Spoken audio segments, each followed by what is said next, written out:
एक ऐसा इंसान जिसने न चाहते हुए भी 400 से ज़्यादा दिन समुद्र में बिताए, जिसके चलते वर्ल्ड रिकॉर्ड भी बन गया। लेकिन समुद्र में बिताए गए उसके ये दिन किसी नर्क में रहने जैसे ही थे। खैर, समुद्र से 14 महीने बाद जिंदा वापस आने के बाद उसको सुसाइड करना पड़ गया। लेकिन क्यों, जानेंगे आगे। पर उससे पहले ये जानते हैं कि वह समुद्र में फंसा कैसे।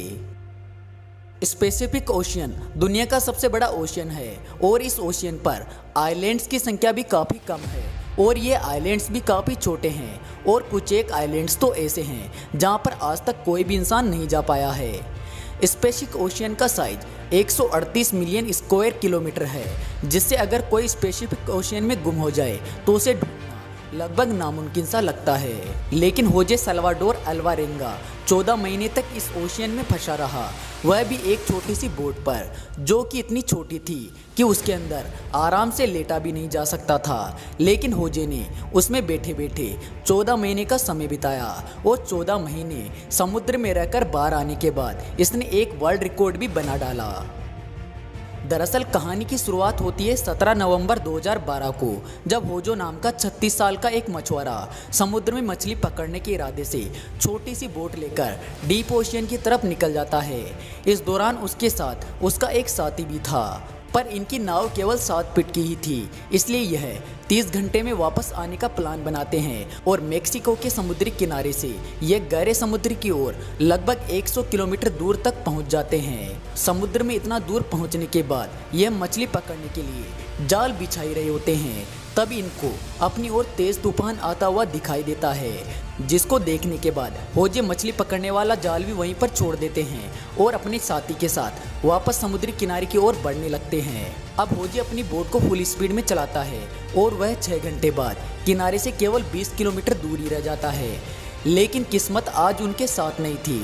महज 20 किलोमीटर की दूरी पर ही उनकी बोट का इंजन खराब हो जाता है और होजे को यहाँ से किनारा और अपना गांव तक साफ साफ दिखाई दे रहा था। हालांकि अभी भी तूफान इनसे काफ़ी दूरी पर था, इसीलिए बचाव के लिए ये अपने बॉस के पास सिग्नल भेजते हैं। लेकिन मौके पर ही रेडियो की बैटरी भी डेड हो जाती है और यह अब किसी मदद की उम्मीद में बैठे रहते हैं कि कोई आकर इनकी मदद करे और इनकी जान बचाए। लेकिन इनके बॉस तक मैसेज पहुंचने में थोड़ा समय लग गया। हालांकि उसने मदद भी भेजी, पर तब तक काफ़ी देर हो चुकी थी और तूफान ने इनकी बोट को चपेट में ले लिया। तेज हवा और बड़ी बड़ी लहरें होजे और इसके साथी को बोट सहित गहरे समुद्र में खींचने लगी और देखते ही देखते वह किनारे से काफ़ी दूर चले गए। अगले 5 दिन बाद इन दोनों की बोट 450 किलोमीटर गहरे समुद्र के अंदर चली गई और बोट छोटी होने की वजह से इनको इतने बड़े समुद्र में ढूंढ पाना भी मुश्किल था। इन दोनों के पास खाना पानी भी खत्म हो चुका था और नहीं इनके पास मछली पकड़ने के लिए कोई जाल था जिससे ये जिंदा रह सके। लेकिन इन्होंने हार नहीं मानी और अपने आसपास आने वाले पक्षियों को अपना निशाना बनाया और उन्हें मारकर अपना पेट भरने लगे।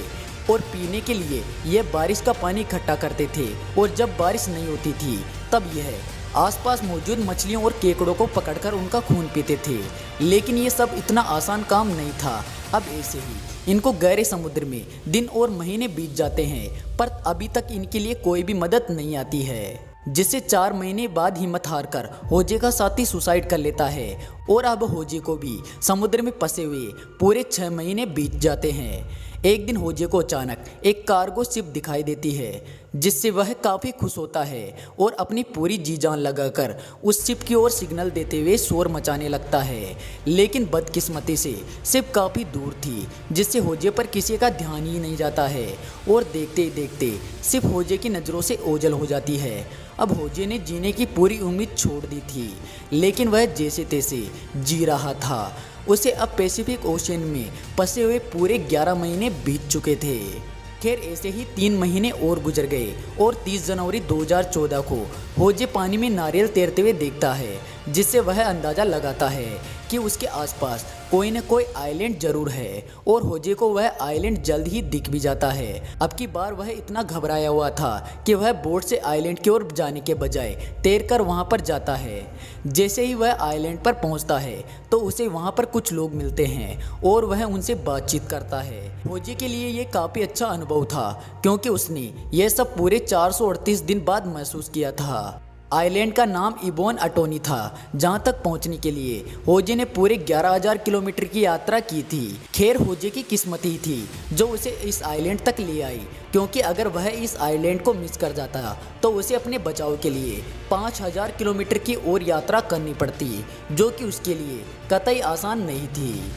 खैर ये डरावना सफ़र पूरा करने के बाद होजो अपने घर पहुंच जाता है और उसके साथ जो भी हुआ था उस पर वह एक बुक भी लिखता है, लेकिन उसके ऊपर केस लगा दिया जाता है कि उसने अपने साथी की हत्या की थी, वही साथी जिसने समुद्र के अंदर कूदकर सुसाइड कर लिया था।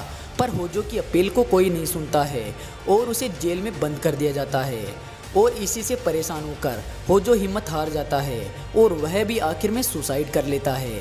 खैर जो भी हो, होजो के साथ ये बिल्कुल भी अच्छा नहीं हुआ, क्योंकि उसने ऐसा कुछ भी नहीं किया था। आशा करते हैं वीडियो आपको ज़रूर पसंद आया होगा। तो चलिए मिलते हैं अगले वीडियो में, तब तक के लिए बाय।